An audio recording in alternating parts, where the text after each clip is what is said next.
Identical charge sphere हैं are suspended bye string, वो क्या है स्ट्रिंग से सस्पेंडेड है, ऑफ इक्वल लेंथ, दोनों की लेंथ क्या है इक्वल है। The string makes an equal angle of 30 degree with each, string क्या कर रही है दोनों के साथ इक्वल एंगल बना रही है 30 डिग्री विथ ईच अदर।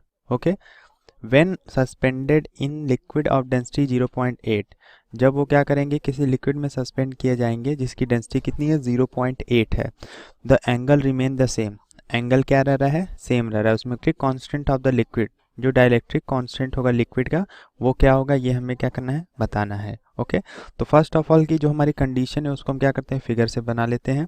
तो इसको ड्रॉ कर लेते हैं, ये हमारी हॉरिजॉन्टल लाइन हो गई जिससे इस स्ट्रिंग को क्या किया गया है रखा गया है, ये पॉइंट हो गया, इससे हम क्या करते हैं दो चार्जेस को कनेक्ट कर देते हैं। ठीक है, तो इस पॉइंट पे हो गया ये हमारा, ये एक इधर हो गया और एक को हम क्या करते हैं इधर ड्रॉ कर लेते हैं। ओके, ये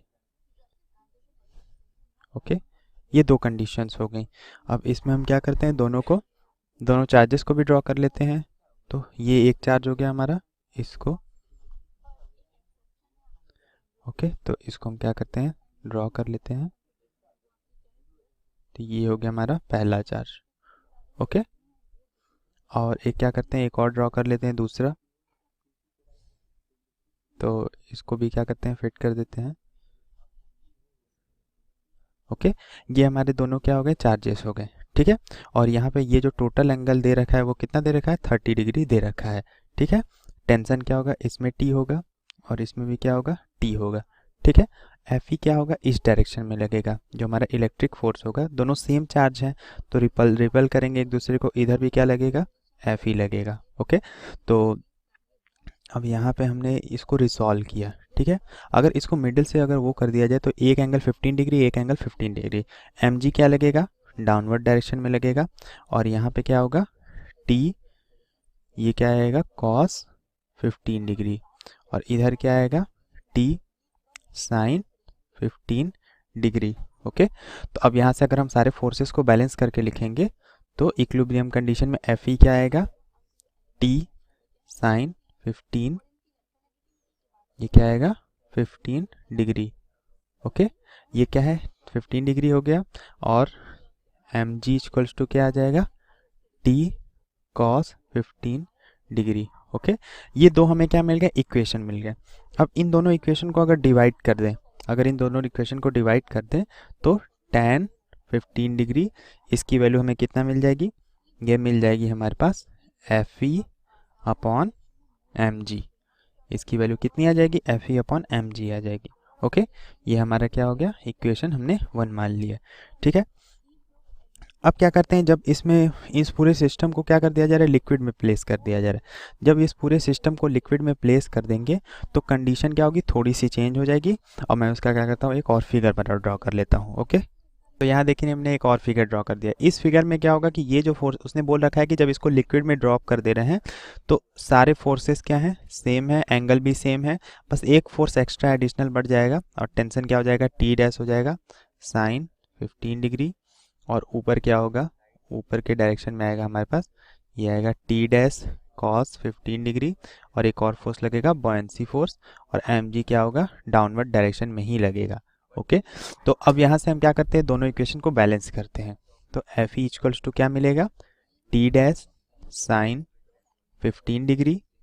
ओके, और दूसरा क्या मिलेगा हमें, दूसरा मिलेगा हमें T dash cos 15 degree plus F B, इसकी वैल्यू क्या आ जाएगी एम जी के इक्वल आ जाएगी। ओके, अब यहाँ से जो बॉयंसी फोर्स है इसको हम ज़रा देख लेते हैं। तो बॉयंसी फोर्स क्या होगा हमारा, बॉयंसी फोर्स जो होगा हमारा यहाँ पे उसकी वैल्यू होती है, ये वैल्यू क्या होती है इसकी एफ बी जो होता है ये क्या होता है रो वी इंटू जी होता है। ओके, तो जिस लिक्विड में इसको प्लेस किया गया उसकी डेंसिटी कितनी है 0.8 है, वॉल्यूम हमने वी मान लिया इंटू जी। ओके, और ये वॉल्यूम किसका है इस स्फीयर का वॉल्यूम है, जो चार्ज स्फीयर है उसका वॉल्यूम है। तो वॉल्यूम को मैं क्या लिख सकता हूँ मास अपॉन वॉल्यूम को लिखा जा सकता है mass upon density 0.8 into M into G upon उसकी डेंसिटी कितनी है 1.6। तो एफ बी की जो वैल्यू आ गई ये कितनी आ गई एम जी अपॉन 2 आ गई। तो मैं इसको यहाँ पुट कर देता हूँ। ताकि थोड़ा कैलकुलेशन ईजी हो जाए। तो cos 15 degree plus mg/2 is equals to mg। अब mg/2 को उधर भेजेंगे तो हमें क्या मिलेगा, t डैश कॉस 15 डिग्री, ये कितना आ जाएगा, mg/2 के इक्वल आ जाएगा। ओके, वन में से हाफ माइनस करेंगे तो क्या आएगा, 1/2 आएगा। अब फिर इन दोनों को इक्वेशन को फिर से डिवाइड कर देते हैं। तो जब इन दोनों इक्वेशन को डिवाइड कर देंगे तो कितना आ जाएगा, t डैश कैंसिल हो जाएगा और हमें क्या मिल जाएगा, tan 15 डिग्री की जो वैल्यू मिलेगी इस बार कितनी मिलेगी, तो ये मिलेगी हमें Fe/mg, और ये जो 2 है ये क्या होगा, ऊपर चला जाएगा, तो ये 2 यहाँ आ जाएगा। इसको मैंने मान लिया इक्वेशन नंबर 2। अब दोनों केस में हमें tan 15 की मिली है वैल्यू, तो दोनों को क्या कर देते हैं, कंपेयर कर देते हैं। ठीक है, तो और ये हमारा जो चार्ज है यहाँ पे, मतलब इसमें जो फोर्स लग रहा है वो Fe डैश उसको मान लेते हैं, ये हमारा क्या Fe डैश है। ठीक है, तो यहाँ पे भी क्या होगा, Fe डैश होगा।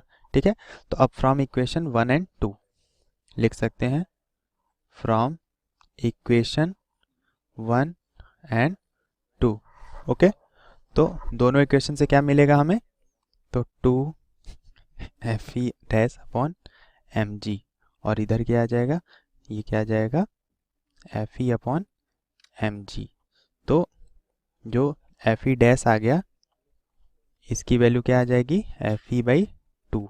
ओके, तो हमें क्या करना है, हमें निकालना है कि डाइलेक्ट्रिक कांस्टेंट क्या होगा लिक्विड का। ओके, तो फोर्स क्या होता है, 1/4πε0, तो मीडियम जब रख देंगे तो एप्सिलॉन भी आ जाएगा, इज इक्वल्स टू ये कितना आ जाएगा, क्यू, यहाँ पे क्या होता है, क्यू का स्क्वायर होता है। ठीक है, Q²/4πε0, और यहाँ पे क्या होगा, इंटू 2 भी आएगा। ठीक है, तो यहाँ से हमारा जो वैल्यू आ जाएगा, ये एप्सिलॉन का वैल्यू कितना आ जाएगा, 2 आ जाएगा कंपेयर करने पर।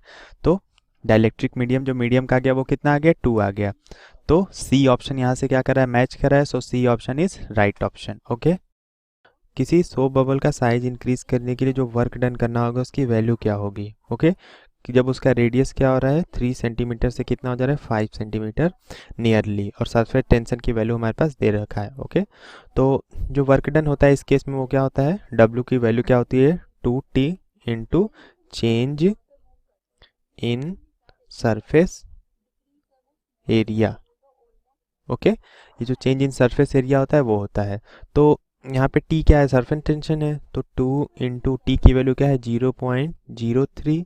अब चेंज इन सरफेस एरिया है तो इसको मैं लिख सकता हूँ 4πr2² माइनस r1²। r2 की वैल्यू क्या है, 5 का स्क्वायर माइनस 3 का स्क्वायर। ओके, इंटू 10⁻⁻⁴ वाला बेटा आएगा, क्योंकि दोनों केस में दिए हैं, सेंटीमीटर में दिए हैं। ठीक है, तो ये वैल्यू कितनी आ जाएगी, ये आ जाएगी 0.06 इंटू 4π, ये कितना आ जाएगा, 25 माइनस 9।